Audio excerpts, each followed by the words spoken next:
Good morning. Pangalawang araw ko na ng aking paglalakad dahil wala na yung aking bike. So, medyo maaga akong umalis. 9:30.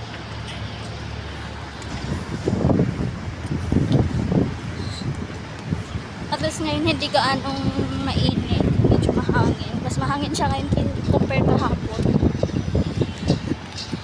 Yun, may ano ko na lang ang aking mind na isipin ko na lang malapit lang sa lamig. Kasi tinignan ko kanina yung bus, 15 minutes pa darating. Sabi ko, maglakad na naman ako kasi ayaw magantay. Siyempre matatraffic pa yun.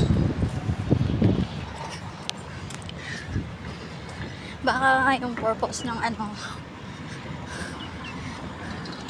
pagkawala ng bike ko para maglakad ako at pumayat tayo.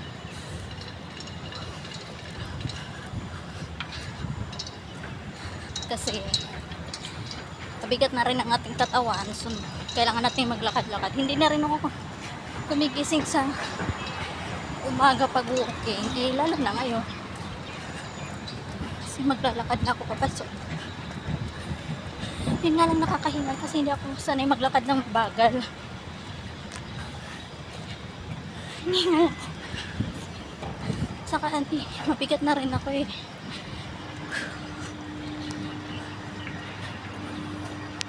Good morning. Today is August 13. This is my third walking vlog. Kasi nawala yung bike ko. Pero feeling ko talaga na ninakaw lang siya. Hindi siya nakumpiska kasi pag dumarating ako ng mga ilang gabi na or tapos kahit sa kaninang umaga, may mga bike naman sa kabilang building pa rin.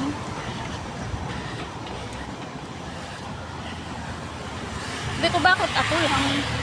Kung may bike pa rin sila, kung nakumpis ka rin sa kabila, dapat hindi na sila magpa-parking doon. Bakit may mga bike pa rin doon? So, ibig sabihin, ako lang siya.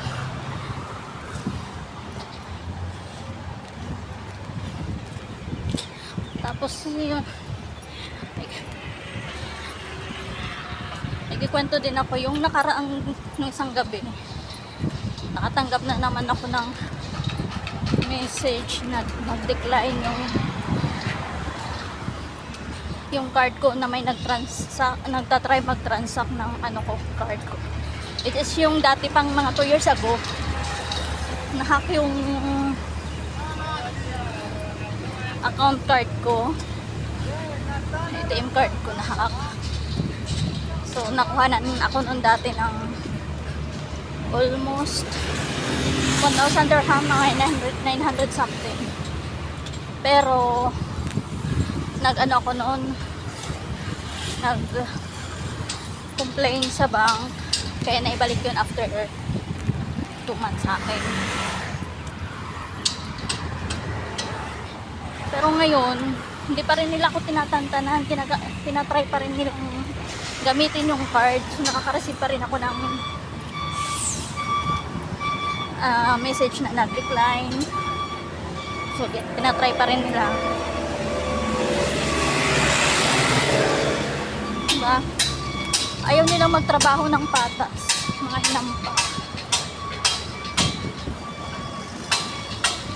Tayo nagkumakayot tayo para kumita. Sila upo-upo lang, naghahanap ng mga mabibiktima.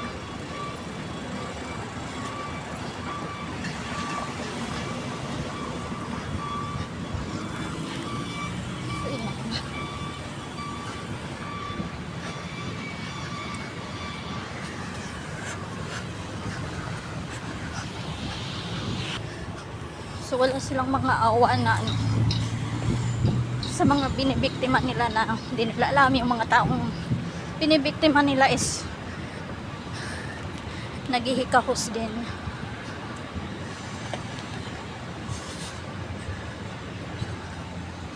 Saka mag-ingat kayo sa mga yung mga pagkiklik ng mga promotion.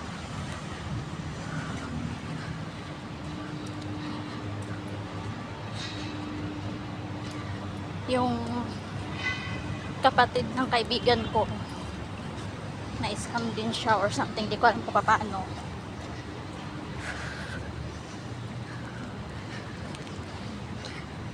Nakuhanan siya ng pera, tapos sa halip na siya na ngang nabiktima, siya pa yung kumbaga nahuli. Kasi yun pala,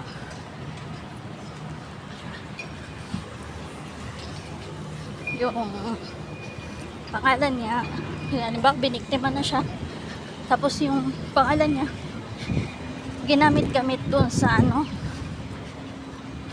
pang-scam din. So pangalan niya ang nandoon. So mag-iingat kayo sa mga pagpipindot-pindot sa mga promotion na yan. Sa kadalasan hindi mga legit yung mga website. So magtaka ka kayo kung may promotion sila ng mga tapos hindi pala legit, kasi makikita naman sa profile nila na bago pa lang yung website. Hingal na ako, bilis ko kasi magbitad.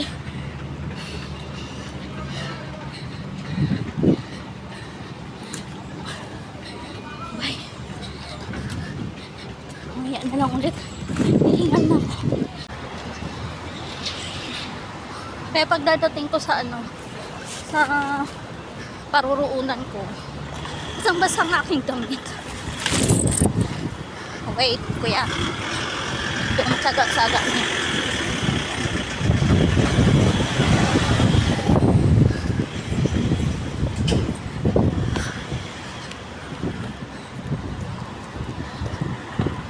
Kasi sobrang humid ngayon.